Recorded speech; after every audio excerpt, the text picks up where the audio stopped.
¿Qué tal? Bienvenidos a un nuevo episodio de Fútbol Infinito. Estamos acá para repasar lo que nos ha dejado la quinta jornada de la eliminatoria de la CONCACAF, la segunda de esta triple jornada. Vizca sigue de vacaciones, así que vamos a repetir la dinámica. Vamos a conversar con amigos en diferentes partes del continente para que nos cuenten sus reacciones y su opinión sobre lo que fue el partido de las selecciones que tienen más cercanas. Y vamos a comenzar justamente en Canadá. Thomas Neff. Nos conocimos en Toronto, ahora que estuve con la selección canadiense para los partidos frente a Honduras y frente a El Salvador. Jamaica hoy ha empatado como visitante en Jamaica. Canadá está invicta. Tomás, cuéntanos cómo vives el presente de la selección canadiense, porque creo que había más ruido sobre las posibilidades de Canadá fuera de Canadá que dentro de la misma Canadá. ¿Qué tal, Jaime? Un gusto saludarte. Y sí, efectivamente, o sea, ese empate contra México en el Estadio Azteca realmente hizo muchísimo ruido. Todos acá en la prensa, los hinchas, realmente se dan las condiciones como para que Canadá está jugando como un equipo mundialista. Pero este resultado contra Jamaica, la verdad, deja un mal sabor en la boca. Obviamente entendiendo que había harto humedad, había calor, la cancha no estaba en buenas condiciones. Y todo lo que es CONCACAF jugar de visita, que es muy difícil. Para mí lo criticable es sumar. Obviamente es un punto, es un empate. Que Estados Unidos haya perdido contra Panamá no le beneficia a Canadá en este instante. Canadá ahora está en cuarto lugar, en el lugar del repechaje. Este partido para mí no me dejó buenas sensaciones, muy similar al mismo partido que jugaron contra Honduras, donde la intensidad del partido en el lado de Canadá realmente bajó muchísimo. Y sinceramente pienso que hoy, a pesar de las condiciones, el gran problema fue que Canadá hizo 5 cambios. Obviamente Rich Larrea, Steven Vitoria y Tejan Brigan tenían 2 amarillas, acumulación de amarillas, entonces tenían que reemplazarlos y lo hicieron con Donil Henry, Sam Adekugbe y Liam Miller, por supuesto, tenían que hacerlo. Pero cuando haces esos 5 cambios, yo creo que cambia mucho la dinámica y la química del equipo, del 11, y no tuvo el mismo flujo de juego que Herman le hubiera gustado. Como que da la sensación de que este es un gran equipo reactivo, ¿no? Que se agranda, digamos, cuando ante la propuesta del rival, y que me parece que hoy quizás fue un día donde, a pesar de ser visitante, le tocó llevar la iniciativa frente a una Jamaica, que ya lo he conversado con casi todos los amigos de los diferentes países de CONCACAF, que es la gran decepción. Sí, la verdad que sí. El tema para mí es el siguiente: en el 8 es casi muy difícil sumar puntos, y a pesar de que esta selección es la mejor de todos los tiempos, yo creo, en mi opinión, que no se puede tanto lograr este tipo de empate. Es como jugar en CONCACAF es difícil, sí, pero Jamaica igual tiene buenos jugadores y fueron realmente muy dañados por las últimas 2 eliminatorias, o sea, que hoy por el tema de Inglaterra, más que nada. ¿Cómo? A ver, hay una paridad con Panamá, ¿verdad? Y quizás el estilo de Panamá es el estilo que más se le adapta a Canadá, es un poco más parecido al juego del Salvador. Creo que Panamá tiene más calidad, pero el estilo de juego de esta selección panameña es un poco más parecido a la salvadoreña, que vimos cómo Canadá se adaptó muy bien a esta selección en el partido que se jugó en Toronto. ¿Cuál es la expectativa antes de que arranque este partido?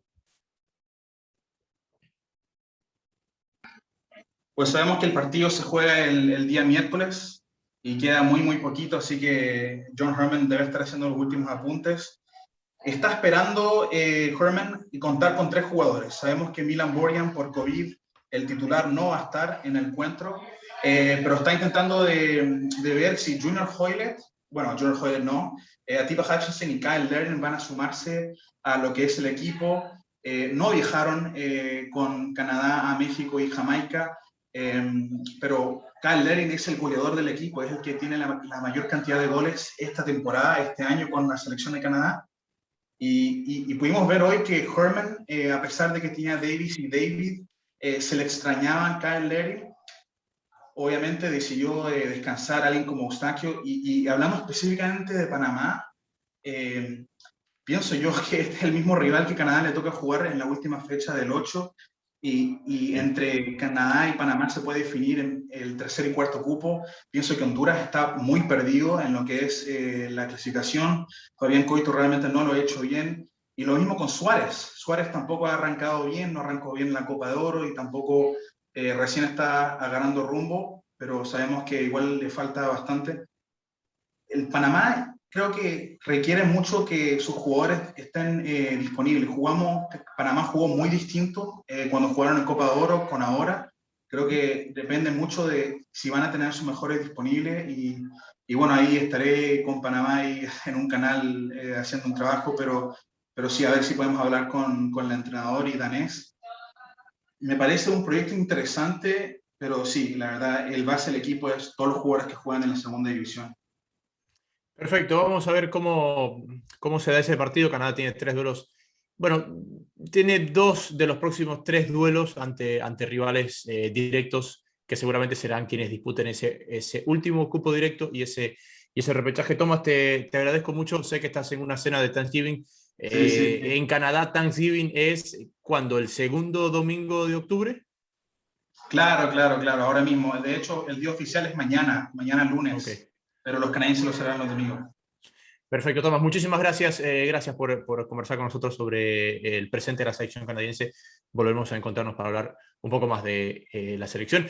Tomás es chileno. ¿Tú eres chileno o eres de padre chileno? No, yo soy chileno, yo nací en Chile, pero vine aquí Opa, cuando tenía 9 años, así que se exacto. podría decir que he pasado más tiempo aquí en Canadá. Sí. Así que bueno, al menos que una de las dos rojas clasifique Tomás. Claro, claro. Bueno, muchas gracias también, Jaime, que estés bien, y abrazos por allá.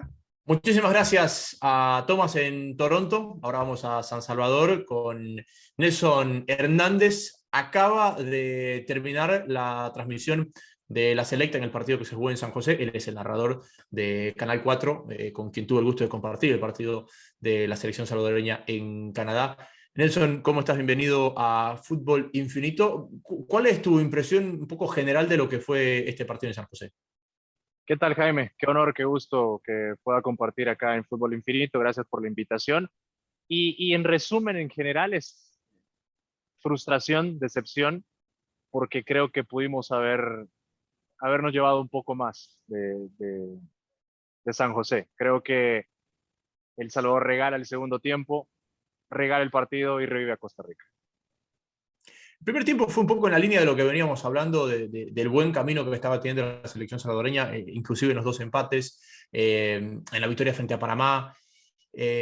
¿Por qué no logra sostener el segundo tiempo? ¿Es físico, es anímico, es virtud de Costa Rica? ¿Cómo lo evalúas?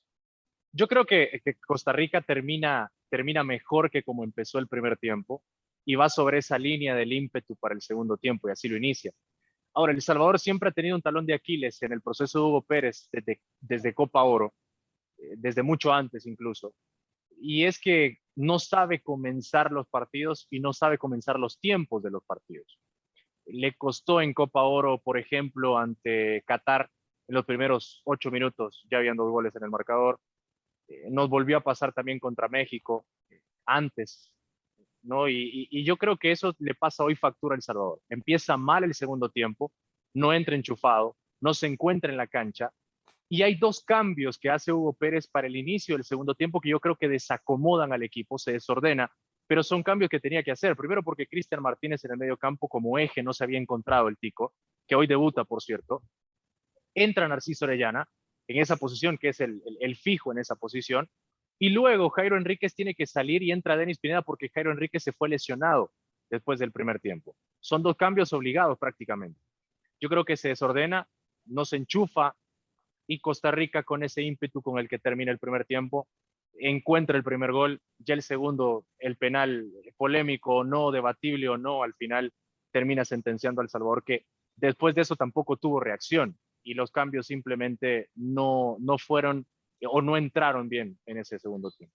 Esas frases hechas que tiene el fútbol, ¿no? Hizo el gol muy rápido. Y lo hablaba con Milena Gimón cuando analizamos el partido de Venezuela frente a Brasil en la fecha FIFA pasada.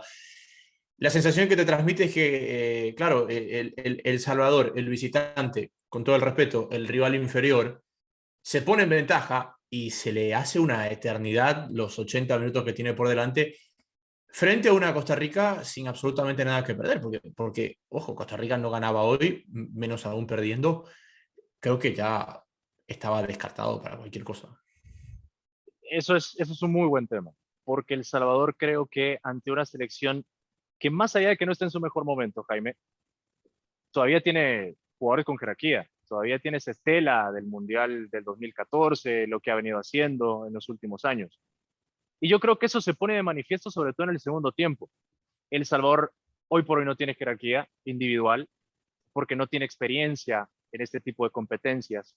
Desde el 2009 no participaba, es decir, ha cambiado totalmente la selección del 2009 hacia acá. Hoy quizá le hace falta esa jerarquía, esa experiencia para saber manejar los tiempos del partido. Evidentemente, como ya lo decía, es una selección que le cuesta arrancar los tiempos y se desordena por los cambios, se desordena porque los jugadores no entran enchufados y Costa Rica aprovecha eso. Costa Rica más allá, porque yo creo, no sé si vas a coincidir, pero yo creo sí, que hoy Costa Rica futbolísticamente quizá no fue más que El Salvador, pero sí encuentra su momento, aprovecha su momento y pega cuando tiene que pegar. Justo mientras te escuchaba, agarré los papeles del partido que hicimos juntos, porque tenía anotado ahí un par de cosas que me había olvidado. Sí, sí, sí. Y el último gol fue, el último gol en una etapa decisiva de la CONCACAF fue el gol de Julio Martínez en un 4-1 en el 2009. Sí, en el Azteca, Bueno, antes del gol de Enrico del jueves, ¿no? claro. Y claro, y El Salvador también, hay una cosa que es muy cierta. Nunca ha ganado el visitante en instancia final, porque aquel triunfo contra Haití, que es el que lo clasifica al Mundial del 82, no es en El Salvador, pero es en un estadio neutral. En ese momento no había ida y vuelta, ¿no? Se jugó en estadio neutral. Correcto. Así que eso, bueno, a ver, México, rapidito. El equipo, yo lo veo que si mantiene esta línea va a estar más cerca de ganar que de perder. Y yo, sí, y yo lo veo igual. Yo lo veo igual, porque creo que es una selección que ha ido paso a paso. Y esto hay que entender que es un proceso. Una selección que no compite desde el 2009, más allá del calendario raro, extraño que tiene CONCACAF, porque no hay competencia, se ha tenido que venir adaptando a una nueva filosofía, a un nuevo pensamiento como el de Hugo Pérez. Y Hugo Pérez realmente, a esta altura, nosotros no teníamos a Hugo Pérez en el mapa. Teníamos que Carlos de los Cobos iba a seguir siendo el técnico de la selección a esta altura, iba a terminar la fase de clasificación rumbo al Mundial y se iba a ir. Y a partir de ahí vamos a comenzar. Viene, se va Hugo Pérez, Carlos de los Cobos, llega Hugo Pérez y tiene que armar una selección. Ha armado una selección según lo que él cree. Y para mí, El Salvador hoy por hoy está aprendiendo a jugar. Cuando aprenda a jugar, se le va a exigir ganar. Pero hoy por hoy, tiene que aprender a jugar primero, a Lo, competir. lo hablaba con Ernesto Rojas, un colega boliviano, porque estábamos en el programa que hicimos de la Conmebol. Y claro, Bolivia, por ejemplo, te pongo el ejemplo, Bolivia tiene una posibilidad muy importante de cerrar la próxima jornada sexto muy cerca del quinto. En Conmebol el quinto va al repechaje. Y que es un poco la foto fija que tuvo El Salvador el jueves pasado. Y por más que tanto Bolivia como El Salvador son proyectos que realmente deben rendir los frutos rumbo a Estados Unidos 2026, es muy difícil bajar los ánimos o bajar la euforia cuando ves la foto fija y lo ves tan cerca, ¿no? Y creo que un poco eso es algo con lo que se está conviviendo en El Salvador. Es decir, esa lucha constante entre el realismo y lo que parece, porque parece muy cerca.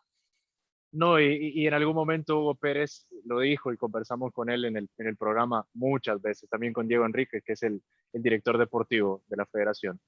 Y nos mencionaban, evidentemente la mirada y el objetivo es 2026. Pero dice Hugo, tenemos acá enfrente la posibilidad de Qatar 2022. ¿Por qué no vamos a tomar la posibilidad?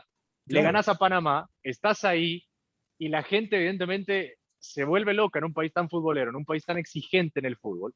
Se vuelve loca porque desde el 2009 no competía en una fase final ganás el partido, estás ahí y hoy todo cambia y los ánimos cambian para el partido del miércoles. Bueno, esperemos que sea un gran partido el miércoles, Nelson. Sigue haciendo un gran trabajo como lo estás haciendo narrando la selección salvadoreña. Y cuando Alvarito Molina me llame, estoy de vuelta conversando con ustedes. No, de verdad, esperamos que nos acompañen más seguido también en la polémica. Gracias por la oportunidad, Jaime. Ojalá que sí sea un gran partido el miércoles para nosotros en el Cuscatlán. Saludos, un abrazo.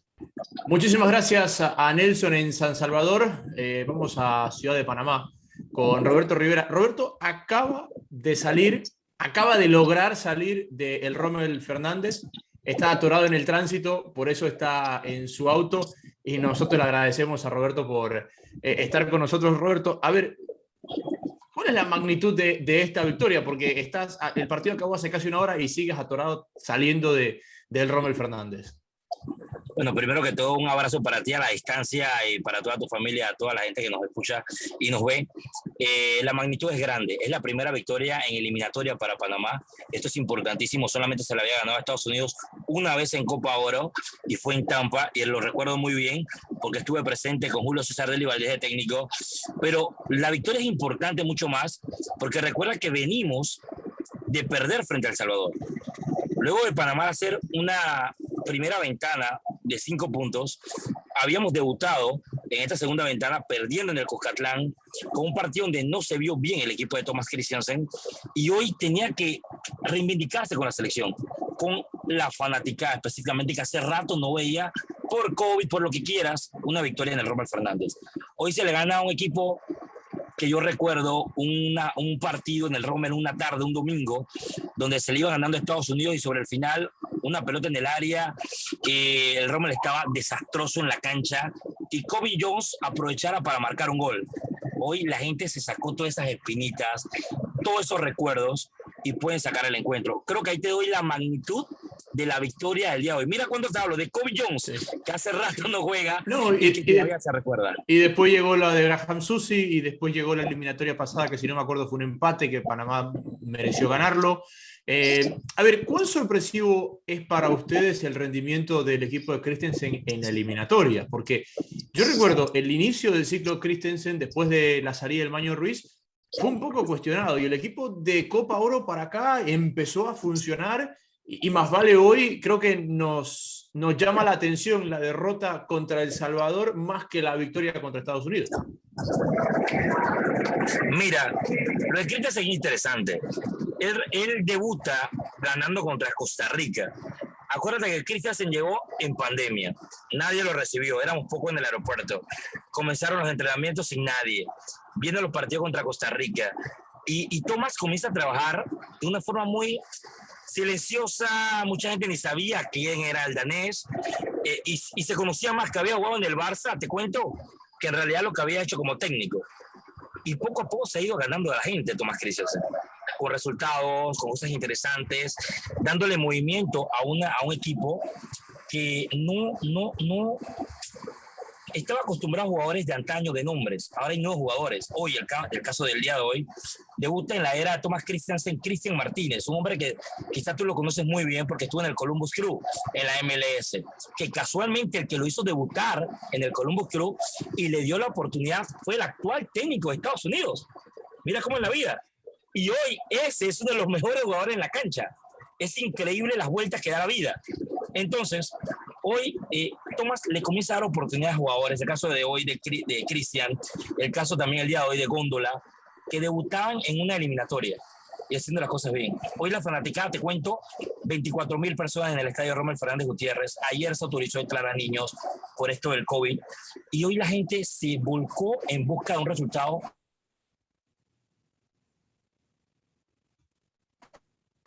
que sabemos que importante, que no podemos pasar una pérdida. Te he escuchado que te has referido a él 2 o 3 veces como el danés. Y claro, yo sé que es danés, que es apellido Christensen, pero claro, siempre te lo marcan futbolísticamente como español. A ver, él se denomina a él mismo danés, pero él se dirige en un español ¿con qué acento a ustedes y a los jugadores? Mira, digo, no, te voy a ahondar, no sé si sabías, pero Tomás de niño vivió en Panamá. No, no sabía eso. Bueno, un datito.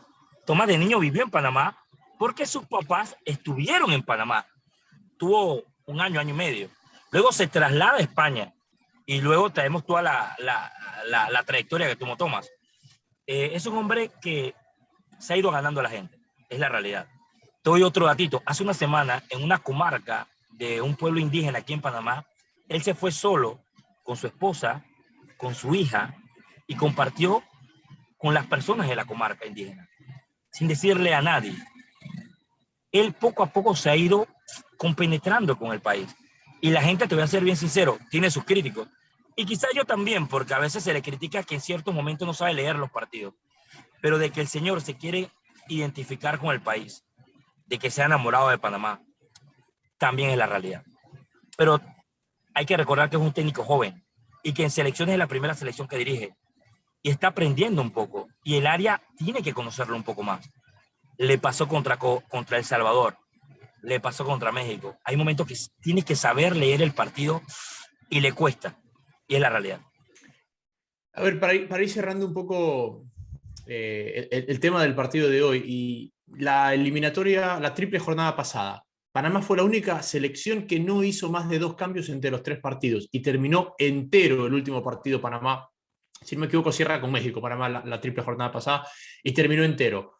Hoy, de El Salvador a hoy, vuelve a hacer 2 cambios y yo intuyo que él va a repetir una dosis parecida para Canadá. ¿Es el biotipo del jugador panameño un privilegiado? Porque lo conversamos con Vizca la semana pasada, decíamos, el jugador panameño desde el biotipo es mucho más sudamericano, mucho más parecido al ecuatoriano, al colombiano, que quizás al resto de la región. Mira, el biotipo es importante y el panameño ha aprendido muy bien a entrenarse, que antes no pasaba, y te soy sincero, es la realidad. Desde la era de los Deli Valdés, luego vino los Baloy, los Blas Pérez, el equipo, el jugador panameño se ha profesionalizado mucho más. Nuestra liga está en crecimiento, pero la cantidad de jugadores que tenemos fuera y ese profesionalismo que han adquirido lo han ayudado mucho para los jugadores locales. El técnico ha valorado mucho eso y hoy el caso, hoy sacan a Alberto Quintero, que para mí es nuestro Messi, y te soy sincero, a Quintero no se le tiene que tocar y lo saca faltando unos minutos y él no quería salir. Ahí te das cuenta por qué. Porque es la capacidad que tiene el jugador panameño. Cada partido lo juega a muerte. Y eso me he dado cuenta. La unidad que tiene este grupo. Todos dan todo en cada minuto. Esto quizás sea arriesgado, porque el equipo anterior fue a la Copa del Mundo. Este todavía no va a un mundial. Pero este equipo tiene hambre. Tiene mucha hambre. Y eso me parece que es algo importantísimo en una eliminatoria. Hoy salió un chico como Góndola, que debutó el partido anterior y es su primer partido como titular. 2 partidos en eliminatorias, juega en Venezuela y tiene una historia que si te contara te cayeras para atrás. Y hoy juega como si tuviera toda la experiencia del mundo. El equipo se une, está muy unido y la parte física que tiene por el biotipo, claro que es importante y ayuda a partidos como el día de hoy. Roberto, coincido con todo lo que has dicho de Panamá. Ahora, dame tu opinión de Estados Unidos. ¿Cuánto te decepcionó Estados Unidos hoy o cuánto fue completamente mérito de Panamá? O sea, ¿en qué parte está la realidad de los dos equipos? Mira, me gusta tu pregunta, ¿sabes por qué? Porque no vi hoy al Estados Unidos que estaba acostumbrado a ver. Este equipo de Brett Haller me gusta más y lo vimos en la Nation League, lo vimos en la Copa Oro, lo hemos visto hacer mejor fútbol que el del día de hoy. Hoy Panamá cerró los espacios, achicó muy arriba, trató de no dejar jugar. También le faltaba a Estados Unidos figuras como Reina o Pulisic. Vamos a arreglar por acá. Reina o Pulisic. Y disculpen a todos, pero estamos en el tranque y no podemos movernos. No, ya está he explicado, no se preocupe. O Reina o Pulisic. Pero la realidad que hoy a Estados Unidos le faltó un poquito más. Le falta un poco más. Es una nueva generación también de jugadores. Siento que hoy también el técnico guardó a ciertas figuras, no sé por qué, es la realidad. Te cuento un dato que no lo verás por ahí, te mando la foto ahora un ratito. Se acabó el partido, Sergiño Dest es prácticamente perseguido por todos los recoge pelotas para tomarse una foto. No sé si me entiendes. Sí. Es una curiosidad que muchos nunca verán, y pasó hoy en el Rommel Fernández. Porque Estados Unidos creo que había jugadores, ojo, él es el técnico, varios no pudieron venir por el COVID, por el hecho de que no podían venir y luego regresar y no podían entrar y tenían que coger una cuarentena. Pero no es excusa, hoy Panamá le cortó el circuito a Estados Unidos, apretó y corrió para sacar el resultado. Tengo mucha curiosidad, Roberto, y si quieres saber algo por el Canadá-Panamá, porque creo que son las dos sensaciones de esta eliminatoria. Hacías la explicación de Christensen y yo creo que la historia de John Herman es muy parecida en relación a Canadá. Y tengo mucha curiosidad por ese partido, me parece que tú también, pero también tienes un interés en el resultado. Mira, Canadá siempre le ha costado a Panamá. Yo recuerdo un partido casualmente en ese mismo estadio donde la brisa en una pelota larga, hace muchos años, la pelota no caía porque se formó como un remolino de brisa. Es que está al lado del lago. Ajá, exacto. Sí, sí, entonces, hay un lado, la tribuna, hay un lado que no tiene tribuna, pero el arco que tiene tribuna, esa tribuna es muy bajita y viene todo el viento del lago. No, y ese estadio se conoce aquí porque ahí en Toronto jugó Armando Cooper, que hoy entró en el segundo tiempo. Entonces, te digo algo, Canadá, en lo personal me encanta. Tiene jugadores y muchos dirán, no, que David, no, que el otro. No, es que esto es un proceso que ha tenido el equipo de la Hoja de Maple para llegar a este momento, con nuevos jugadores, con una nueva generación, y que, ojo, quizás todavía tienen que madurar un poquito a nivel de eliminatoria. Pero yo lo decía, yo ponía en mi lista de resultados, ganando en Salvador, empatando en Panamá y perdiendo en Canadá. Para que sepas, ¿ah? Esa era mi listita. Perdimos en Salvador, ganamos en Panamá. Pero veo un Canadá muy dinámico, muy diferente, muy explosivo. Y hay que ver, porque recuerda que mañana Panamá viaja en hora de la noche. Es el viaje más largo. Vienen de viajar a El Salvador, de regresar, vuelven a viajar. Hay mucho cansancio. Y ahora caemos en tu pregunta anterior. Aquí la parte física, el biotipo, va a jugar un papel muy importante. Muchísimas gracias a Roberto Rivera. Y vamos a hacer un paso rápido por el último partido que nos queda, el partido que cerró la jornada. Tenemos un par de invitados, pero ustedes entenderán que en esta jornada con tantos partidos a veces se complican. Así que vamos a resumir un poco lo que fue este partido y esta victoria de México, que en el papel es un gran 3-0, pero la sensación que queda es que realmente debió haber sido una goleada más abultada, que el marcador realmente se estira después de la expulsión de Mario Figueroa ante una selección hondureña que tuvo ese punto de quiebre del cual hablamos la semana pasada con Copán Álvarez, del cual todos entienden que ese golpe psicológico que sufre después del desplome frente a Estados Unidos deja a un equipo bastante confundido, a la deriva, que duda de sí mismo, que no es capaz de sostener las dos áreas, que cuando esperan no logra salir, que cuando va se expone demasiado en el fondo, y que, por ejemplo, por primera vez en este proceso eliminatorio, Coito plantea una línea de tres, tratando de protegerse en México, tratando de defender cerca de su arco. Hugo López vuelve a ser un protagonista importante en el sostén del equipo hondureño, pero es un equipo que, a pesar de acumular muchos hombres cerca del arco, ese espacio que se generaba entre línea defensiva y mediocampo era donde México tenía toda la libertad. Y por eso el gran partido de Jiménez, el muy buen partido nuevamente de Lozano y del Tecatito Corona, que es la única línea, aparte de Memo Ochoa en el arco, donde Tata Martino no toca el equipo. El equipo mejora en generación de juego con Guardado como acompañante de Edson Álvarez. Esto era algo que estaba planificado, por eso Guardado no había sido titular en el partido anterior. Y el ingreso de Héctor Moreno como pareja de Montes en reemplazo de Araujo en la saga central. Son los cambios que deja México. Esta selección mexicana no es vistoso. Es un poco en la línea de lo que han venido siendo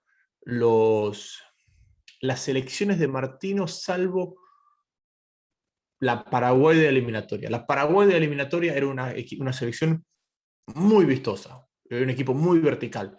Pero después Argentina nunca acabó de enamorar y era un equipo que le faltaba una cierta soltura en momentos determinantes, vendrían a ser las dos finales, y el camino a ellas, porque en ambos torneos, Argentina, a ver, en la del 16 no me acuerdo, pero en la del 15 Argentina llega también, o supera instancias, a través de la vía de los penales. Había momentos donde el equipo le costaba proponer un poco más. Y esta es la sensación que transmite México. Una estructura sólida, con un muy buen Edson Álvarez, que crece mucho con Guardado, y que arriba depende un poco más de la inspiración de ese tridente, un tridente muy peligroso, que se ha ido recuperando, sobre todo lo mucho que extrañó México a Raúl Jiménez, pero que hay mucha libertad para ellos para operar en una cierta zona del campo donde el resto del colectivo los lleva. Que eso es replicable en todos los contextos. Bueno, ahí es donde aparecen ciertas dudas, ¿no? No lo pudo replicar ante un contexto como el que le planteó la selección canadiense, una falsa línea de tres, un equipo que presiona muy arriba, que era agresivo en defensa, pero un poco más lejos del arco, que nunca le dio espacios, y eso es lo que queda en el aire. Ahora México tiene que viajar a El Salvador, un equipo de menor calidad de lo que fue Canadá, pero que desde la intensidad tiene un juego algo similar. Si no, pregunten lo mal que pasó Estados Unidos y que pasó la propia selección hondureña antes de que llegue este desplome, cuando tuvo que ir a visitar el Cuscatlán. México va a clasificar al Mundial. Muy posiblemente México va a clasificar como el primero de la eliminatoria, porque no hay ganador de la eliminatoria, no hay una diferencia entre ser primero, segundo, tercero. Vas al Mundial cualquiera de las posiciones. Pero, como lo tocamos con Pepe del Bosque la semana pasada, México te deja una sensación de poca evolución.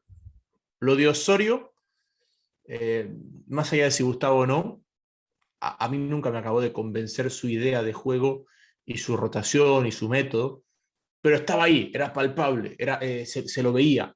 El equipo del Piojo Herrera, cuando incorporó la línea de 3, estaba ahí, era palpable, se lo veía. Tú entendías lo que estaba haciendo el Piojo. Podías coincidir o discrepar, pero entendías lo que estaba haciendo el Piojo Herrera con ese equipo.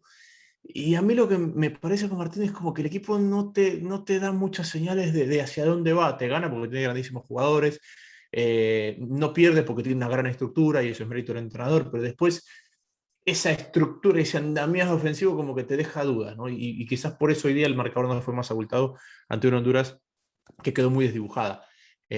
Una Honduras que es ahora nunca el próximo miércoles, porque es el duelo entre los colistas. Honduras, que no ha ganado, al igual que Jamaica, que no ha ganado. Decía Copán Álvarez la semana pasada, los partidos de visitante ante rivales directos pueden llevar a Honduras al Mundial. Y sí, los partidos de visitante, a pesar de ceder puntos en casa o ante los grandes equipos, fueron los que la llevaron a Honduras a jugar el repechaje frente a Australia, que no pudo superar. Pero el equipo de Pinto transmitía sensaciones muy diferentes. El equipo de Pinto era un equipo que te daba una sensación de que tenía más juego que puntos, es decir, que habían merecido más dentro de los partidos y que no habían logrado concretarlo.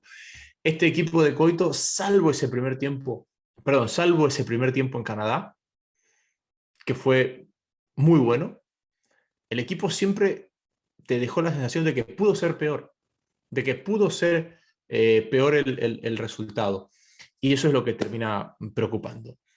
Nosotros vamos a cerrar aquí este episodio de Fútbol Infinito. Nos vamos a reencontrar el próximo miércoles con el cierre de la 6ª jornada eliminatoria de CONCACAF, ya con Eduardo de vuelta. Les agradecemos por haber estado con nosotros. Esto ha sido un nuevo episodio de Fútbol Infinito. Será hasta la próxima.